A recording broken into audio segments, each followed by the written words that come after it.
خرجوا من بيوتهم وعقدوا نية السفر، ولكن السفر هذه المرة كان من الأرض إلى السماء، فاللهم ارض عنهم عند اللقاء. الجزائر في حداد، ولاية بومرداس حزينة، وفاة 27 شاب. وش معناها 27 شاب؟ 27 نفس وما أدراك، قضاء وقدر، وإصابة 43 منهم. ربي يشفيهم وربي يرحم الموتى.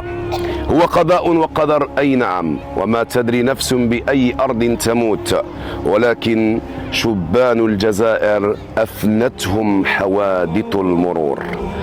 هذه الدنيا التي نعيشها فانية فانية، مهما عشنا لابد من يوم نسير فيه إلى القبر، فكم من صحيح مات بغير علة، وكم من سقيم عاش حينا من الدهر.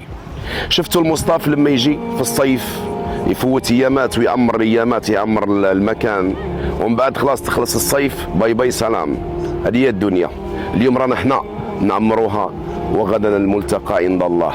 فاللهم ارحمهم برحمتك يا ارحم الراحمين، وارزق اهلهم الصبر والسلوان. وأعزي نفسي وإياكم في هذا المصاب الجلل.